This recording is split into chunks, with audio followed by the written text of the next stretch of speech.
Good afternoon, everybody. Hi. Unfortunately, you haven't got Rosie. I'm a lot older than Rosie. My name is Angela from Acton Energy, and I'm head of local authority. Rosie's just called in sick, so I am just going to be presenting on her behalf. Well, so thank you, Angela. Thank you. You're very welcome. Can I just share my screen, please? Bear with me while I share my screen.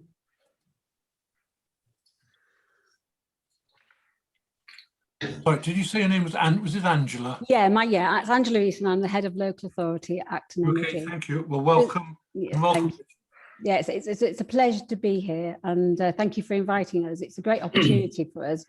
I don't know if anybody's heard of Acton Energy, but we are a local charity based in Warwickshire, but we cover the whole of West Midlands, and our remit is to support people who are basically in fuel poverty, to ensure their home is better insulated, they have access to grants, and also that we can support them with debt and things like that. So again, let me just see if I can just share my screen with you. Can you see that? Yes.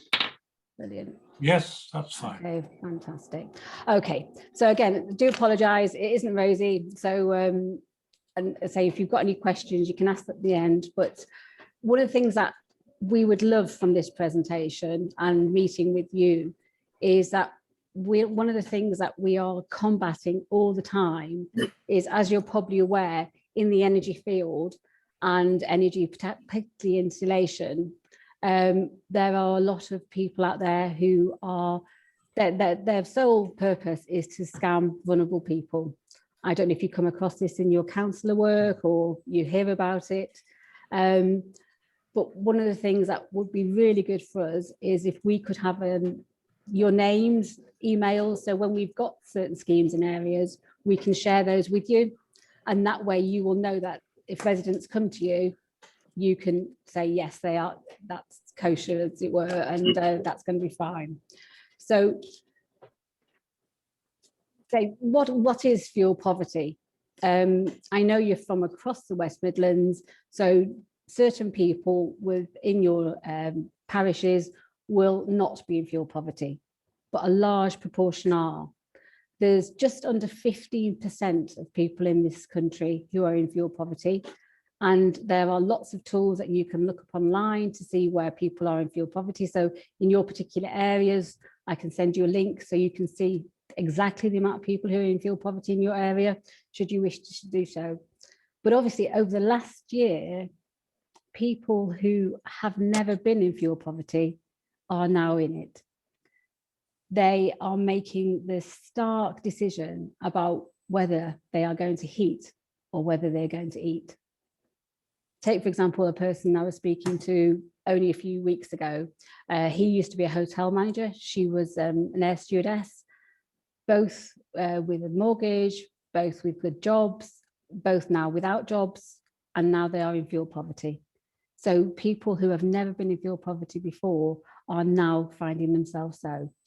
And I think as you know, counsellors, you may be getting people saying, well, how do I heat my home cheaper? What can I do? And the other thing, of course, is we have those people who are vulnerable to fuel poverty. There's just some facts here for you. The three key things that put people into fuel poverty are their income or lack of it, the energy efficiency of the property, and the price of energy. And as we've all know, the price of energy is skyrocketing.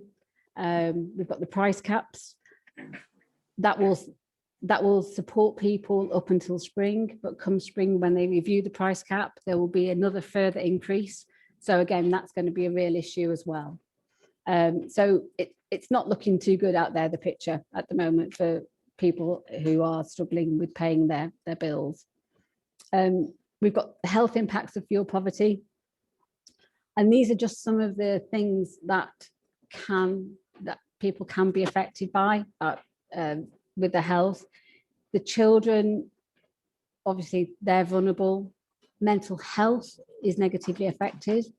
We have a direct free phone line to our offices, and we have noticed an exponential increase in the people who are phoning us who have got incredibly severe mental health. Some of that is caused by being fuel poverty. Some of it that is exacerbated by being in fuel poverty. It's really, really come to the fore that people, fuel poverty impacts, because it's whether it's because they can't feed themselves, they can't heat themselves. I don't know if any of you have been in a cold home, but it's miserable. It obviously affects mobility. People have more falls. It puts more pressure on the NHS. So again, some of our funding comes from public health. We've just talked about the energy crisis 2021, and I don't know if you've got any feedback from your residents, but there's a lot of people out there who are very, very worried about what's happening, and both the Ofgem are concerned. We work with, we have links to Ofgem, we have links to BEIS, we work with all the local authorities in the Midlands, so we talk a lot to a lot of people about the energy crisis. We're giving out the basic information, which I'm sure you do as councillors. If you've got websites, it would be helpful for us if you could link your website to our website so people can access that information. Because one of the things that we really try and ensure we do is communicate. We obviously, not everybody's digital. There's a lot of people, particularly in the rural areas, who are digitally excluded. So we really try and capture those people. So if you could link to our website, that would be a really helpful thing for both ourselves and for your residents as well. Talk about climate change. One of the issues about climate change, and I know you're going to be focusing on this a lot, one of the biggest problems is there's going to be a reduction in gas usage. And that's going to be brought about by the installation of air source heat pumps, which are being funded at the moment. But one of the issues for those in fuel poverty is gas is the cheapest way to heat your home. And Richard is going to be talking about in a moment about retrofitting a home and making it sure it's suitable for these new technologies. But if somebody, for example, just puts a new style of heating in their home and switches from gas to electricity, their bills possibly could increase. So it's really important that people ensure that they get the right information before they start to go down the green way, as it were. There's going to be increased renewable technologies, which we all know about, and I think you're going to be talking about those over the weekend. As we've seen, it could cost people more to run some of the newer heating systems, which is not good if you're in fuel poverty. And there's always that balance between trying to do our best and be green, but also trying to afford as well. But one of the good things is those people who are in fuel poverty are going to be the first to be targeted with energy efficiency measures. And the other issue that some people find, the vulnerable people, is people know how a boiler works. They know how to turn it on, turn it off, get their hot water. With the new technologies, they are much more complex to understand. And so for some vulnerable groups, that could be an issue for them as well. In terms of fuel poverty, climate change, one is we need to make the money go further. We need to save the climate. Most importantly, we need to improve the properties to make them more energy efficient in order to improve the health and well-being of people. Other things that we can offer when people phone us is we can give general energy advice. We will go through their general energy usage. We will talk about how they use their energy. We will go through, any sort of things. We'll just say simple things like make sure your freezer is defrosted. That will save you £150 a year. Because people tend not to. Human behaviour is that because we don't pay at source, or we don't pay directly for energy, we don't often see the connection between the money that we have in our pocket to what we're using on our meter. So it's really important that we talk that through with people. It's a very person-centered approach as well. We offer tailored advice suitable for everyone. We don't talk about switching anymore at the moment for obvious reasons, because people can't switch, they're not able to switch, and switching is not a good idea at the moment. We talk about smart meters, we talk about energy supplier benefits, things like the warm home discount. We make sure that people are applying for that. It's all changing, actually. It's just been out for consultation, warm home discount. So that's going to be changing next year, as is Eco and Eco Flex. That's changing. And we talk about funding availability. And that's the warm home discount, which we've just talked about, because people must apply at the moment, unless on pension credit guarantee. We talk about the Priority Services Register, which is, hopefully you've heard of that. I mean, you recommend it to your residents, or it's on your website. We can support people to go through that. And it's really for those, I'm thinking that, is it the Beast from the East a few years ago, when people had no water, had no gas, no electricity. Those people who are on the Priority Services Register, all the services work together to ensure that they can target the most vulnerable people at the quickest time. So it's really important that the vulnerable people are on that register.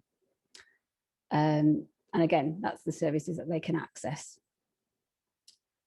Funding availability, we work with government, local governments, and these are a range of things that we can offer support with, in terms for people to get grants at no cost whatsoever to themselves.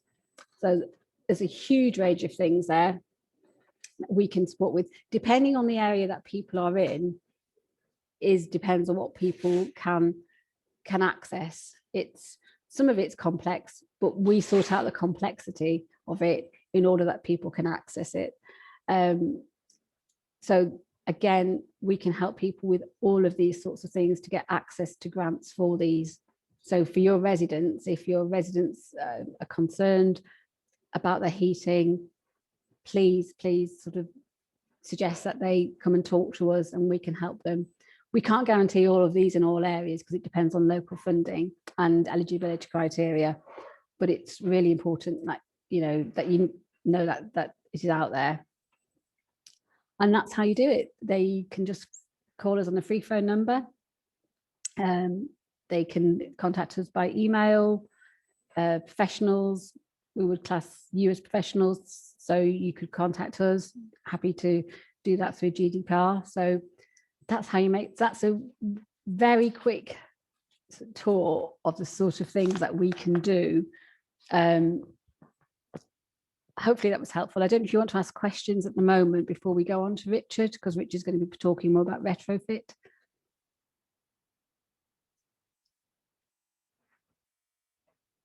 John, how would you like to handle that?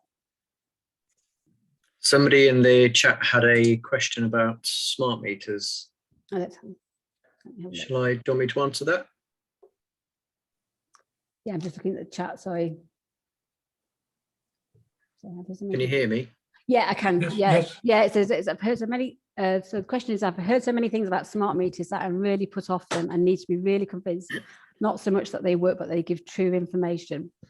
Yeah, sometimes these smart meters.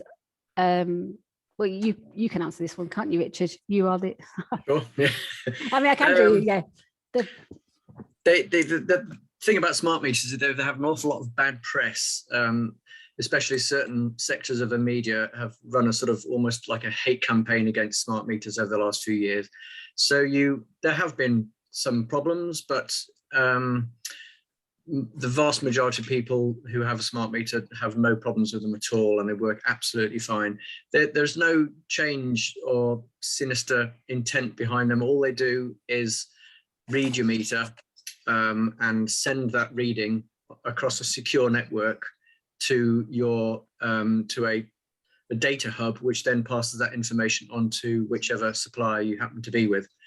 There were issues when they were first rolled out, what's called SMEX1, the first generation smart meters worked perfectly well with the supplier who installed them. So say, for example, you were with British Gas, then it would send your readings off to British Gas, no trouble.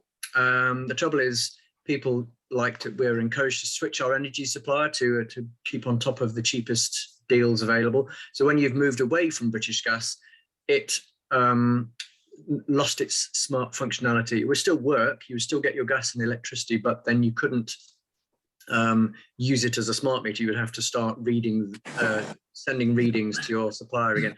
That has now changed. I think they stopped installing those meters a year or two ago, and they're only installing SMETS2 meters now, which are universal, so that they work with whichever supplier you're with. So if British Gas did put a SMETS2 meter in and you switch to, say, E.ON will be able to continue reading that meter.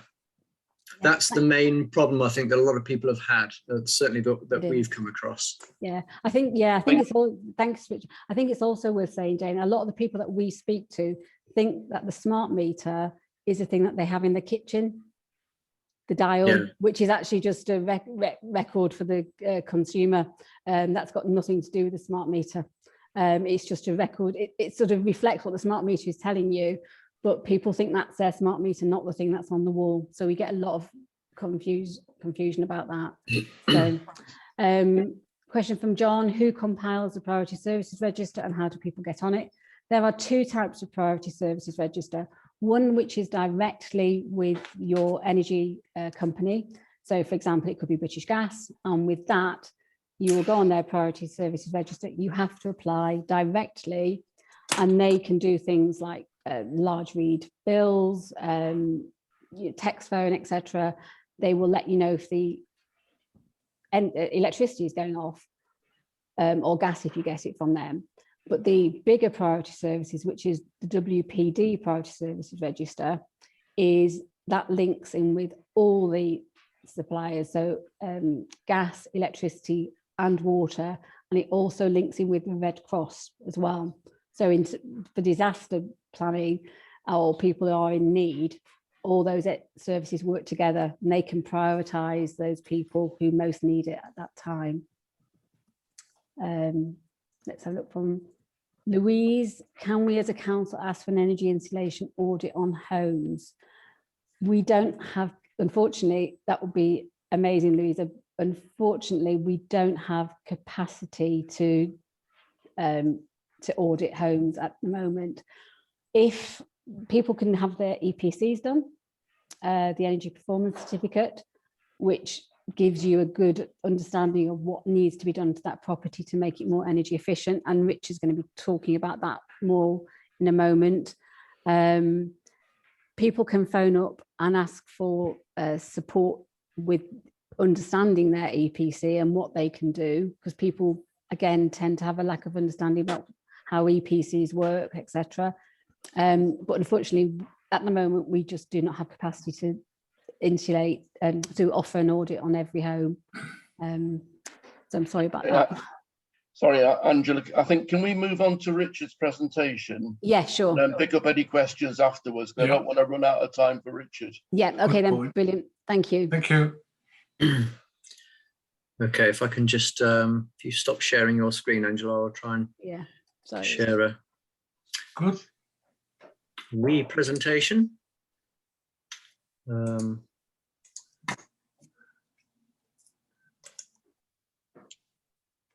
I don't normally use Zoom. I do apologise. I'm a little bit rusty with how to use Zoom. All I'm getting is a question saying who can share, only host or all participants.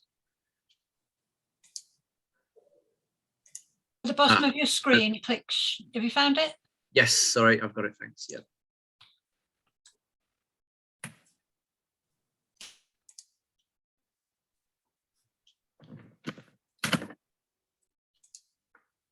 Oh.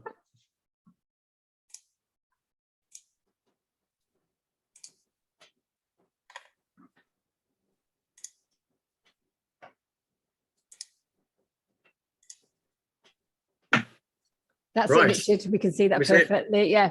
Excellent. Okay. So this, I haven't had time to sort of customize a presentation purely for this meeting, I'm afraid, but this is it's near enough for what we want to talk about. Right, so retrofitting is really installing energy efficiency measures into your home to make it perform better and produce less carbon emissions and make the home warmer and more comfortable and healthy for the occupants.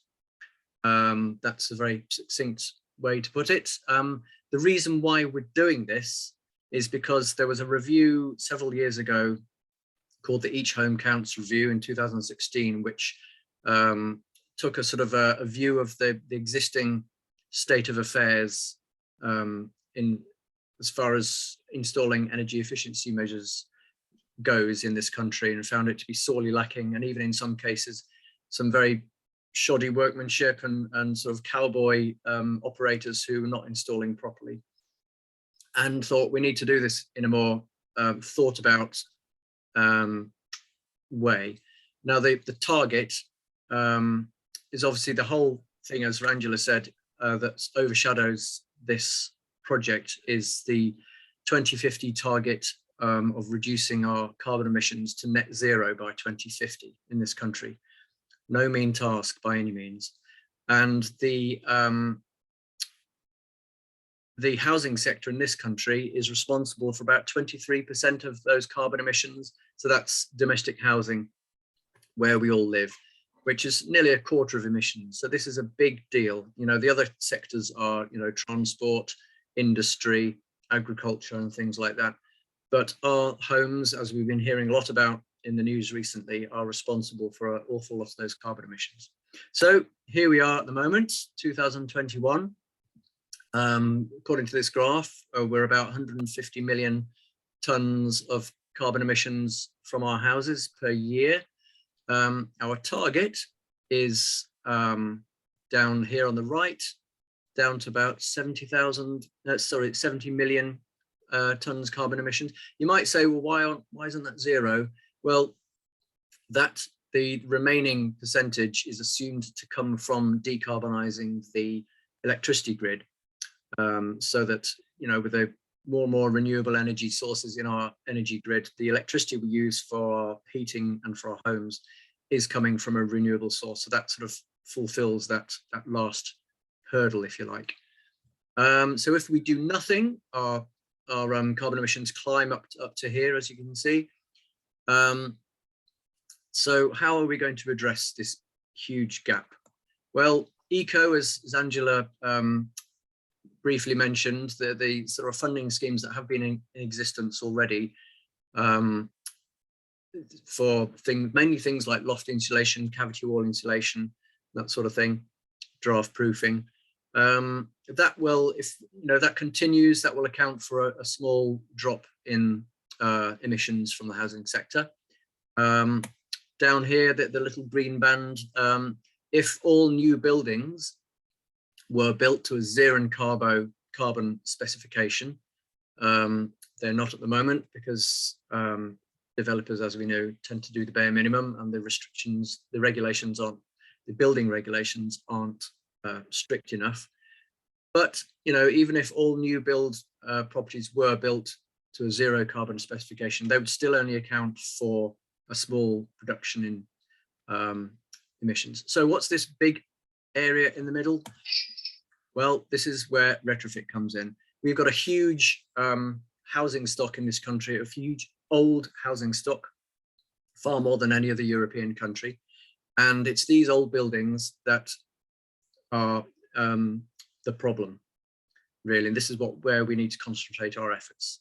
I can't remember the exact figures now, but it's in order to achieve that target, we need to be sort of retrofitting one property every 10 seconds from now until 2050 to reach this target. So as you can see, we've certainly got our work cut out. So what is retrofit? It's fabric first, as people in Acton Energy are sick of hearing me say. This is not fancy renewable technologies stuck to your roof or in the garden.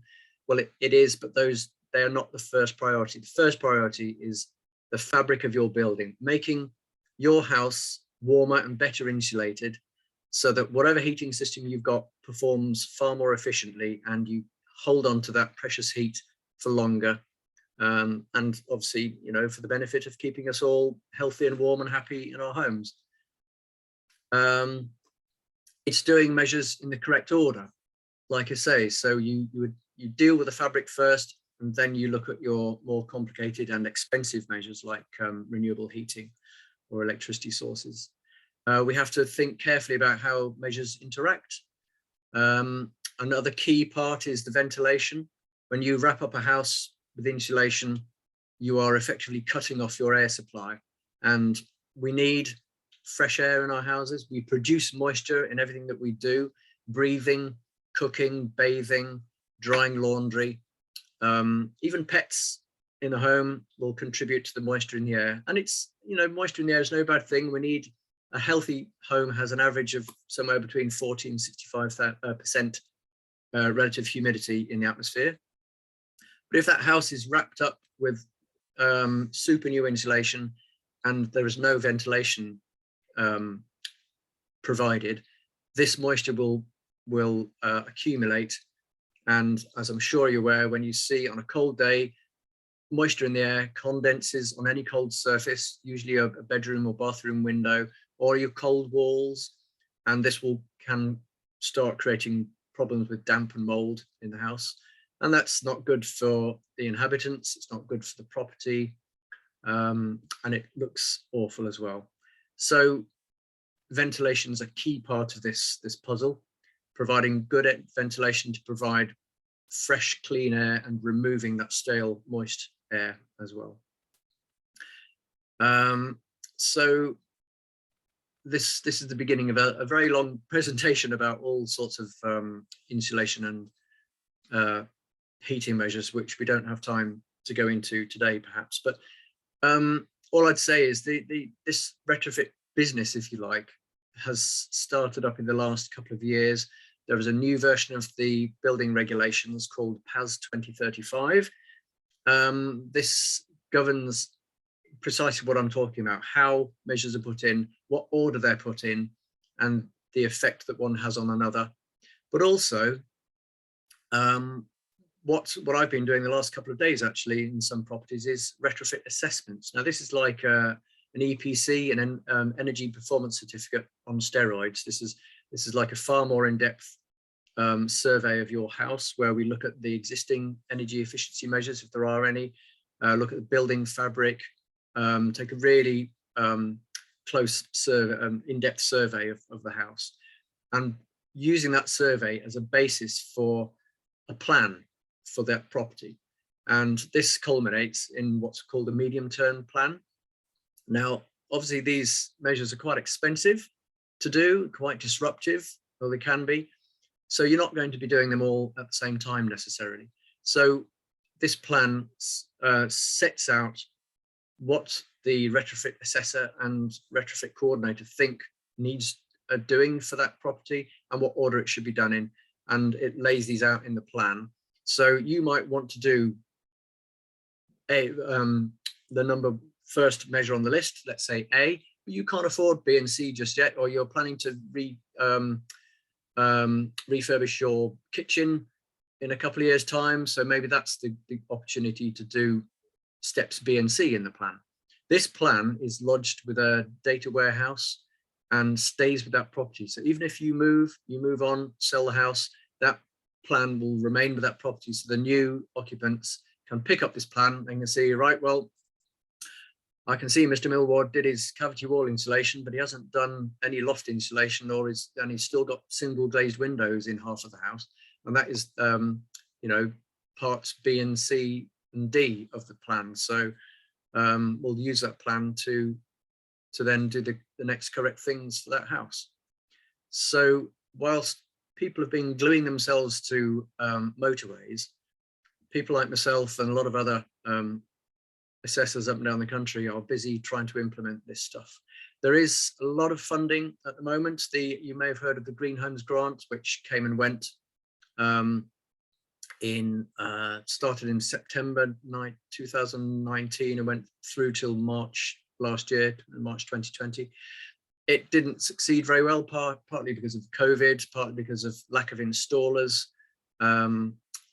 So that scheme didn't go terribly well, but that pot of money that was ring fenced by the government is still there, but it's in the hands of local authorities or local energy hubs who distribute it to local authorities. And it's known as LADS, Local Authority Delivery Scheme. So the local authorities are really responsible for delivering this funding, this retrofit funding scheme. And different councils will have different measures available.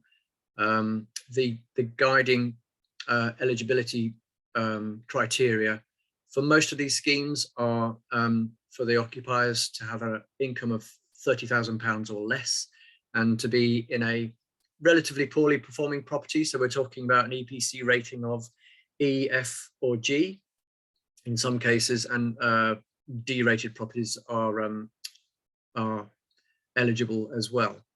So one of the first things for us to establish for people is what rating their house is. And then once we've done a retrofit assessment, we can assess which measures are most appropriate for that property. And then we look at what measures are available from that local council and try and marry the two up. So that's another sort of major part of work that Acton Energy is doing at the moment. So I think I've probably spoken enough really about that, and it'd be really good to perhaps hear some more questions if anybody has them about retrofit, renewable energy or whatever. Somebody's raised their hand. Martin Drew.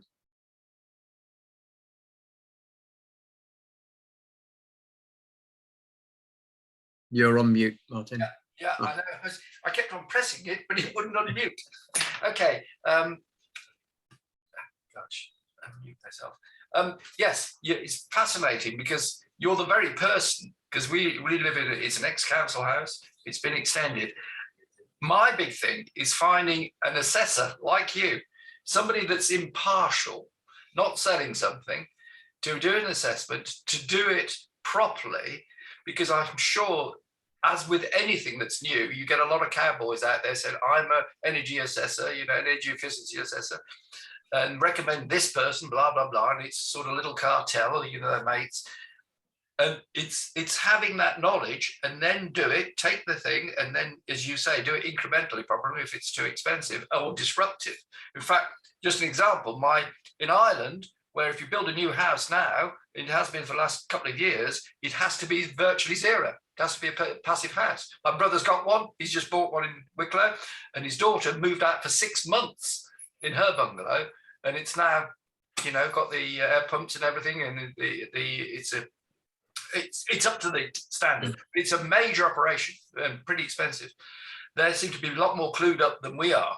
So really, it's that recommendation of, at this first stage, a good, impartial, expert energy assessor. Yes, yeah. I'm just trying to unshare my screen. I don't know how to. I should mute myself. There should be a bar either at the top or the bottom of your screen. Yeah, I think it was at the top of mine, Richard. Big button that says stop share. Pause share. Yeah. Stop share. Or it might be at the bottom where it says share screen, and there's a little arrow to the next of it, and you can unshare. I'm really sorry, I can't see it. I'll do it for you. Would you? That'd be great.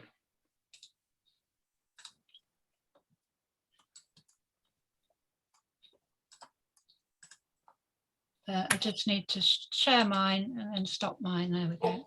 Brilliant. Thank you. Sorry about that. Yes, you're quite right. Impartiality and fraud are major concerns.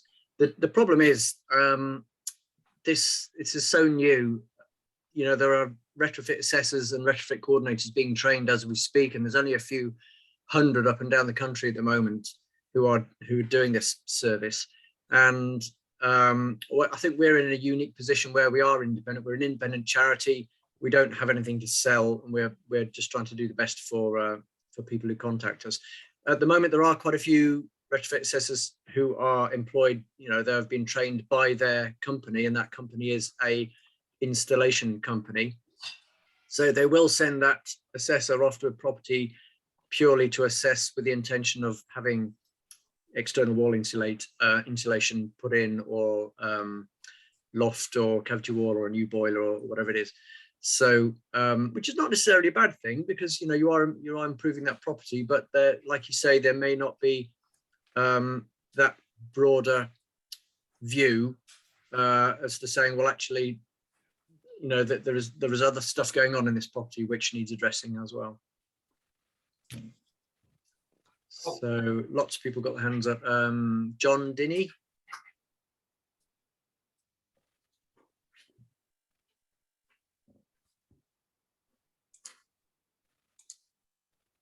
Hello, hello. If not, Liz has had a hand up. Liz has had a hand up. Tom Right. Celt has got his hand up next. Yeah, the questions I've been asking on the chat are basically about I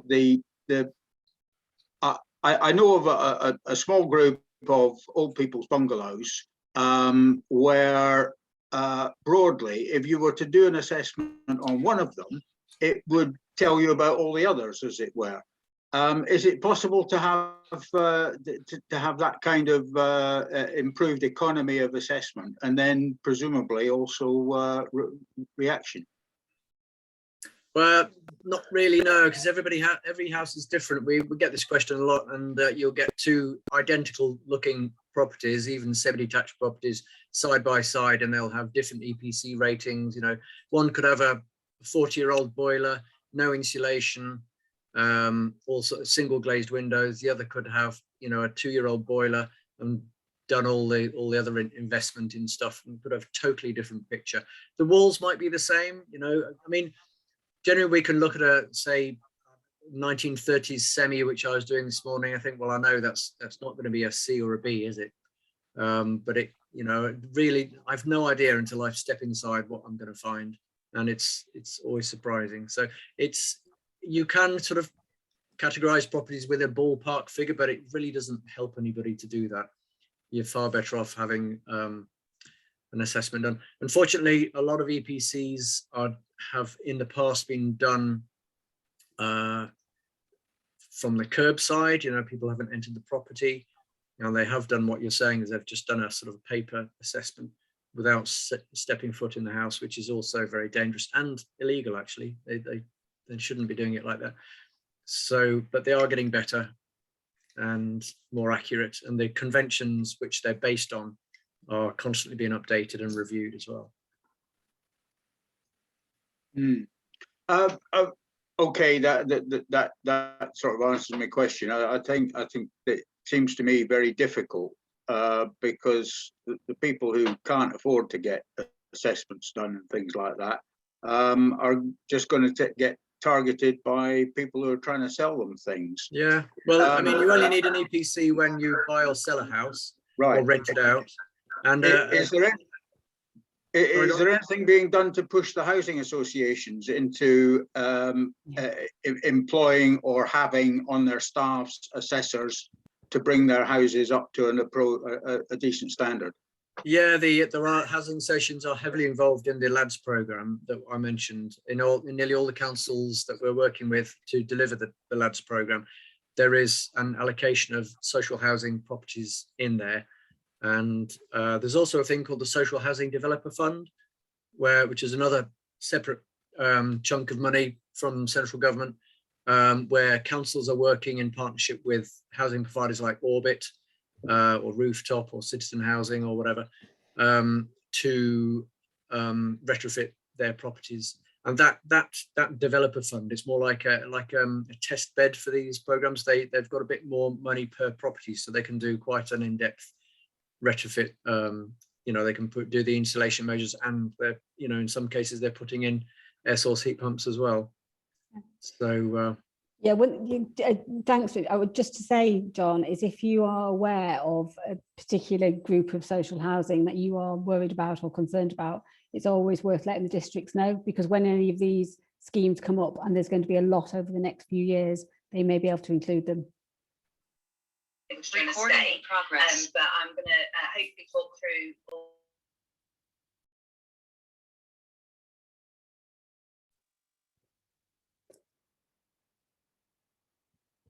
Has my sound as gone as everybody else's, or? No, it's okay No. here. Okay, Liz, did you have a question? Sorry, I just got myself muted. To escape death by PowerPoint, but are we? Yeah, we're fine. That's great. Okay. I would like to have the film there. You got So, background. Somebody got background noise. Yeah, I think Richard, I think it's your next meeting.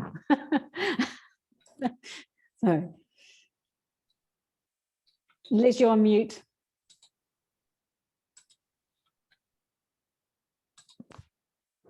Sorry, You're Liz, on mute, Liz. Sorry about that. Sorry, go on. That's it. Sorry, I couldn't unmute myself. The question was, I keep getting phone calls out of the blue from some companies sort of saying that they're from some energy body or company and would like to come and do an assessment, which is a bit worrying because I'm registered with the telephone preference service. How to get my number? And when you get somebody out of the blue, I personally don't trust them. And it's just to know, how do you know who is a responsible body and who isn't? Yeah, there are a lot of people out there, a lot of scammers. So we got a lot of calls from people. The local authorities in Warwickshire, West Midlands are working with either ourselves as a third sector organisation or MEA. And if you are ever unsure, just phone somebody like ourselves up. But we would always say, if it's not got the council logo, I'm glad you're saying that, some people actually use the council logo. You can't see a council logo on the telephone. No, you can't see it. Yeah, but I would be very, very, very wary about anybody who calls you out the blue, because basically they're cold calling. Yeah.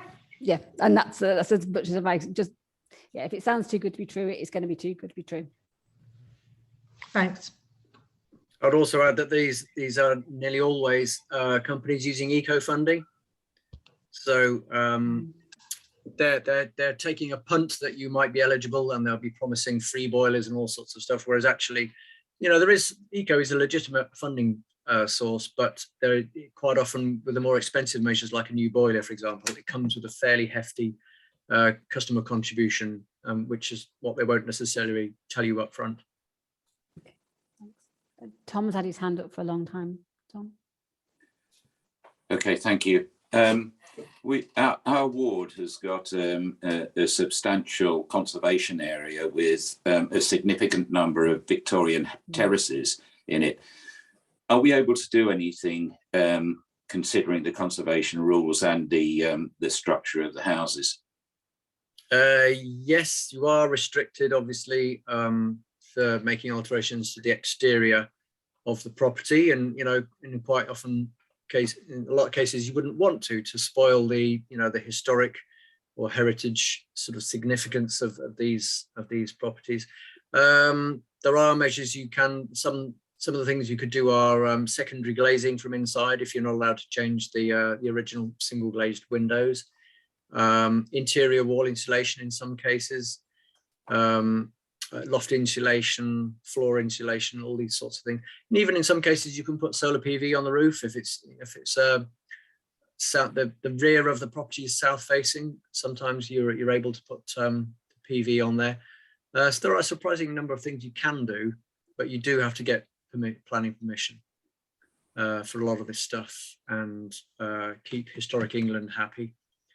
What else? Also, the way that properties were built in those days are what we call vapor permeable. So they're designed for moisture to come in and out through the walls. If you do any measures which are vapor impermeable, which a lot of modern retrofit things are, you run the risk of damaging that property. So you have to be very sensitive about the materials that you use as well. And would the assessment cover this aspect? Yes, yeah. If it's If it's a property that's built before 1919, it automatically triggers that as a traditional build property, and then as an assessor, I have to complete a significance survey and look at all the sort of historic, from the technical point of view and from the sort of aesthetic or heritage considerations as well. There's a whole British standard, BS 7913, I think it is, all about the way that you retrofit older style properties. Thank you. Martin, you have a question? So you said it's going back to what I said earlier. Can you provide a list of qualified impartial assessors? That's the important thing. How do we get? Because I've been onto the council and they don't seem to find, no. Is it possible through Acton Energy can actually regionally provide who we can contact to avoid this trap that the previous speakers said? Are you talking about a retrofit assessment or? Yes, or what? Exactly. Well, there are freelance retrofit assessors out there. I'm not Yes, exactly but sure. how do I know that they're qualified? That's what I'm saying. Well, they'll have a Trustmark license number. In fact, that's one of the places you can go is the Trustmark website and search for retrofit assessors. If they're licensed, it means they've been through the same training that I've been through. You won't get that license So number it's without Trustmark website for retrofit assessment. Thank you. Assessment. That's really what I think many people are looking for. Somebody they can actually trust and where to go to get it. Because they'll say they are, but it's because such a young thing now. I suppose it hasn't developed the checks and balances. Like electrical fitment and things like that. Yeah, and same with, as Angela was saying, even when an offer seems too good to be true, it probably is. Even when you go onto the Trustmark website, you need to find out who these people are and what company they're affiliated with before you hand over your precious money, because these are more expensive than an EPC. An EPC costs anywhere between 60 and 100, 120 pounds, and retrofit assessment will cost you a minimum of 150. So it's usually, you wouldn't do it just for your own information, you do it with a view to having something done, having something installed. Jenny. Thank you. There's been an awful lot of talk about air pumps recently, and a lot of it is really quite negative, but it seems to be a way forward, because if you have an earth one, I mean, that you've got to have a huge garden and all the rest of it. What is your view on these pumps? How soon will they be really preferable to, I mean, really the next stage from the gas boiler? Well, an air source heat pump is a great idea, because you are getting something for nothing. Yeah. Normally with a heating system, it cannot be more than 100% efficient, because that breaks the laws of physics, doesn't it? Whereas yes, what they're doing in a very clever way, like sort of reverse of a fridge, basically, they are taking heat from outside, even when it's in the middle of winter, converting that into heat which is usable in the house. So it does use a bit of electricity to run a pump and a compressor, but you are for every 1 unit of electricity you use, you can get up to 3 units of heat from elsewhere. That's the renewable part of it. So that's the theory.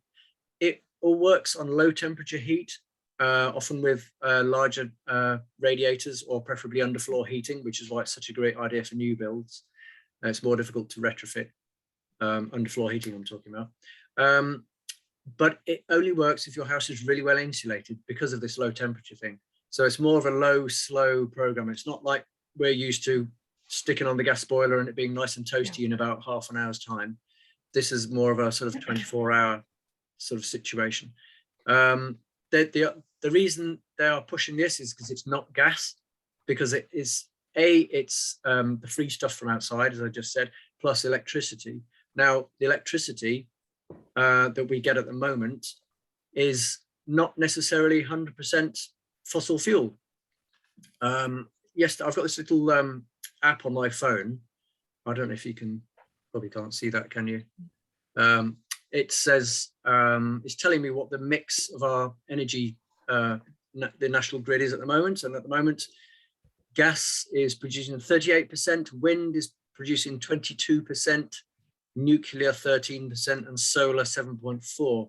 Now, I was showing this to a householder yesterday, and renewables were more like 50% of the mix. So 50% of our electricity was coming from renewable sources. The idea is in the future, that will be a much larger percentage and will be cheaper because, you know, you don't have to pay for the wind to blow, do you, or for the sun to shine. There is the intermittency issue, which is a big issue. But as our grid changes sort of complexion to more a renewable focus, that electricity, A, should be cheaper, and B, should be more environmentally friendly. So that's the other good thing about heat pumps. But Can I just quickly ask, I have actually spoken to somebody at Action Energy about the kind of infrared heating panels that seem to be advertised on the internet and all, you know, Amazon and all over the place. They do seem to, what they say about them seems to be very positive. They run at, they don't heat the air, they heat the objects, etc., etc. Is that coming up on your horizon, or is that a bit of a dead end? Yeah, like I'm very, very wary of these. There's all sorts of various different electric heating systems. They can only be 100% efficient. They cannot be more, as I said before, because that, you know, it's not physically possible. And a lot of these companies like Fisher, they'll heavily promote these gadgets on that basis that they're 100% efficient, because that sounds amazing, doesn't it? Fantastic. You know, where do I sign? But the downside is that what they're not telling you is the electricity they're using is peak electricity, daytime electricity, which up until recently was average around 15 or 16 pence per kilowatt hour, whereas a gas central heating system works on gas at around 3 pence per kilowatt hour. So, you know, looking at 5 times the cost of a gas central heating system. So from a cost point of view, they make 0 sense at all. You'd be better off with storage heaters, because at least they use the economy 7 overnight electricity, which last time I looked was around 8 or 9, 10 pence per kilowatt hour. Still more than gas, but a lot cheaper than that daytime rate. I'm probably quoting out of date figures now because of all the energy crisis. Those have probably changed quite a bit, but the premise is the same. Gas here, overnight electricity here, daytime electricity here. You know, that's what they don't tell you. Plus they're expensive. So I'm not a fan.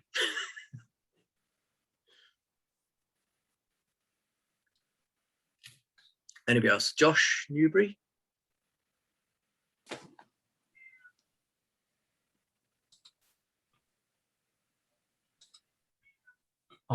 Sorry about that. Thank you very much. Yeah, that was really informative.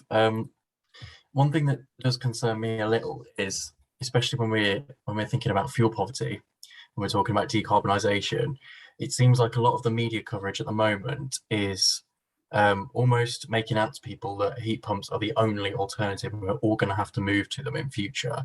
And although economies of scale mean that the costs might come down, at the moment a typical installation I think is 12 grand.